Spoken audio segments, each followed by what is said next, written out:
without further ado, guys, we are starting today. SEMA build 2025. It still falls under the DTM body kit. It is still a Mercedes. It is just elevated to the next level. If you thought this was crazy, I'm gonna go all out and say, if you thought that VW was crazy, here we go. This one will be 10 times crazier than this.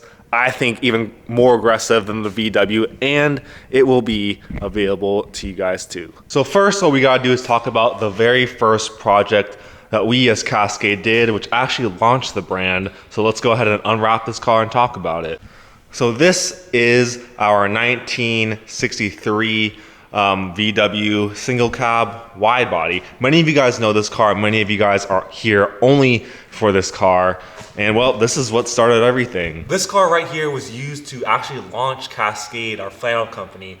We decided to go a little unique approach of getting eyes on the company, which was building this insane thing and using our flannel fabric as the interior, and it actually turned out very well. And then we saw very, very good turnout, very good traffic, sales, all that good stuff because of this car right here, which went to SEMA of 2022. But as you can imagine, it was not cheap. So when we were at SEMA, we were actually very surprised of how many people asked us if this body kit was available to purchase. And at the end of the day, we didn't know any better at the time. Like, we were not in the car industry to sell stuff. We just literally built this thing to promote the brand because we thought it was a cool idea, get a lot of people's attention pretty much instantly. But the way this car was built is not your typical bolt-on over fender type of stuff. Like, for example, if we come over here, this whole inner fender well, oh man, if you guys can see, it's a little dark. The whole inner fender well is CNC'd. Obviously this is way beyond just a simple bolt-on and stuff like that, even though it just looks like a regular over fender. Anyway, this opened our eyes in terms of like, hey, people were asking us about a body kit to purchase, even though, we were pretty much a no-name company at the time. So getting to the point, long story short, the way this car was done, if you were to do it exactly the same way this car is right now as you see it, it is not budget friendly. It will never be budget friendly. And that's why it brings us to the Mercedes. This car was kind of a test for me to see if we could, one, create as much hype, or maybe not as much hype as a VW because that was just absolutely insane, but something reasonable, at half the cost. So I guess the first question to answer would be, why this car? Like, why an old Mercedes? So first, you actually gotta step back and say, just like selling anything, what is a market that's not too saturated that you could, let's just say, solve a problem? And well, I think we can all kind of agree that there really isn't too much you can do to Mercedes, like in terms of like crazy body kits and stuff like that. And most importantly, can you make money off of it? Now, it's great and all to do, crazy stuff like this to any car, but at the end of the day, if it's just a black hole for your wallet, you can only go so far, you know what I mean? Like, you can't just, unless you have endless amounts of money, which most of us don't have, you can't just keep throwing money at it. And common sense kind of tells you, all right, if this is just sucking money out of my bank account, there is going to be a stopping point at some point. And well, yeah, this car, guys, checked off all of those questions.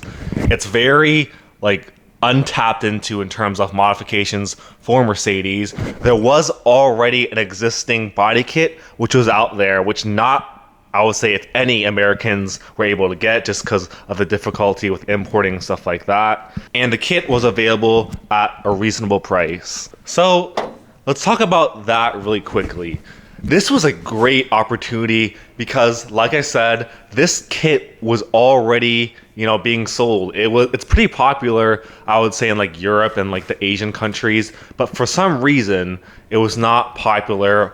I don't think anyone had it in the United States, and that's because it was just so hard and difficult to import it here because the factory that makes this, which is UMB out in Thailand, don't really have any connections logistically to get it inside of the United States because, as you guys may or may not know, it is not the easiest process to import stuff in the US. So that's where I came in because, well, me and my team here ship stuff from Asia to the United States all the time. We have a team dedicated specifically just to do that job. So for us, it was very common sense, very easy. And that, I think, was the main reason why this project did so well. So myself and UMB kind of mutually agreed I would handle the sales, if there was any at the time, in the United States, and handle all the logistics and stuff like that.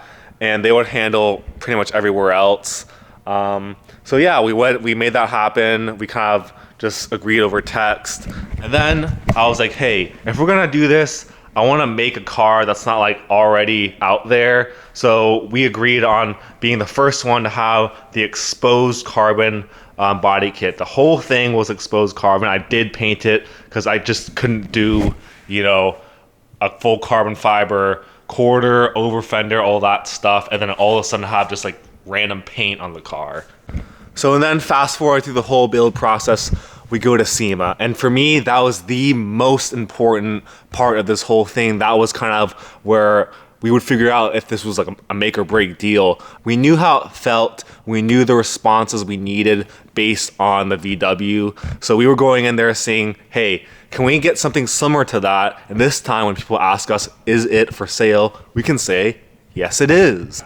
I cannot express how crazy the reactions were for this car. I mean, to be honest, going into it, I kind of knew. I was telling myself, all right, don't expect anything like the VWs, because that was just absolutely crazy from the get-go. I mean, we didn't have as many viral videos as we did with the VW with this. So I was like, okay, let's just go anyway. Let's see how it is. But dude, the amount of people that wanted this thing was so many. We got so many deposits of people just hey, what's your Zelle, what's your Venmo, I'll give you a deposit on the spot. And we're like, I was just there by myself. I was just damn. So at that point, that's where things got a little bit complicated. And well, I didn't take a seat for this one because yeah. So basically, we're getting all these orders, things are great, we're getting deposits. We're placing the orders with UMB, but all of a sudden, common sense tells you, okay, if I order more in bulk, I should get a better discount, right? But the numbers weren't making much sense. And, at the end of the day, I can't complain too much either because he owns the molds. He's the one who manufactured everything and all that good stuff. So I can only take it so far to a certain point. So then I was kind of okay, I'll take these amount of body kits that I've already received deposits for. Then when I was at SEMA, I was like, wait a second. I'm at SEMA. This is a trade show for everything car related. There has to be people here that manufacture body kits, right? And guys, this is where it gets really good for us from here to the future, because I found a factory that we control everything from beginning to end. We own the molds, we control what's getting done. We own everything, which was the issue with the VW, which was the issue with this thing.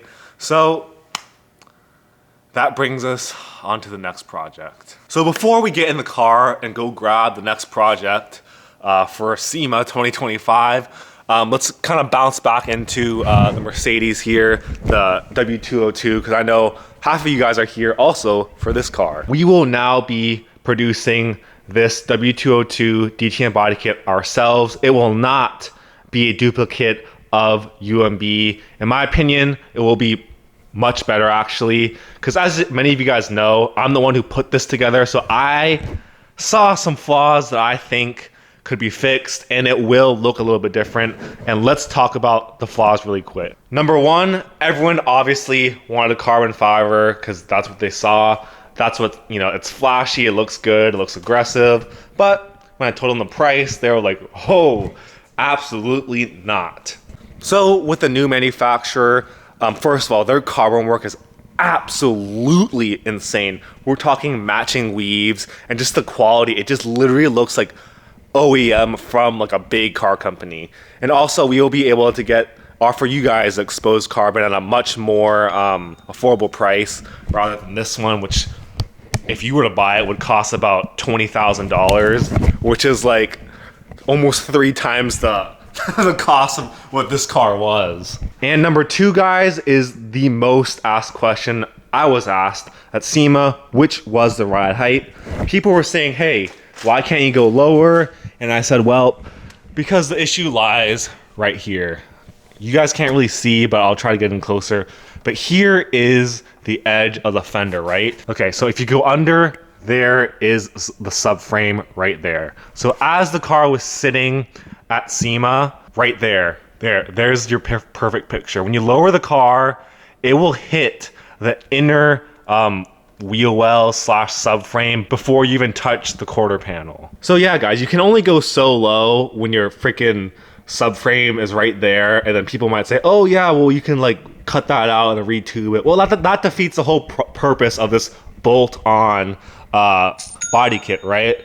The whole purpose of this is for you to be able to do it at your garage in your house yourself, and then if you gotta start cutting up frames and stuff like that, it defeats the whole purpose, you know? And if that wasn't enough, well, let me show you guys. The subframe there, guys, / the oil pan is literally like 2 inches from the ground. So if you saw the problem of the subframe here, then you have the oil pan and the subframe or the cross member down there, and I don't think there's any way of fixing that. Or I should say, there's no way of fixing that with this specific body kit. So what will end up happening for us when if you guys ever buy the kit from us, is the quarters, the wheel wells here and in the back will be actually lower a little bit. Honestly, guys, you won't be able to tell the difference at all. We're talking like this will basically just angle down more aggressively. So that way, you know, you can have a more aggressive ride height without, you know, messing up the suspension geometry and stuff like that. And obviously whatever we do to the front has to match the back. And dude, the back, guys, okay. You're literally cutting like 6 to 8 inches off of the freaking body panel. I mean, you can kind of tell right there. And this is like with a modified strut tower, how kind of ridiculous that is. I mean, you know, with most over fenders, you're cutting like maybe 2-3 inches max off the body. But when you're getting to like, okay, you're cutting to the point where it's meeting the freaking door handle, that's a little ridiculous. That will obviously lead to challenges.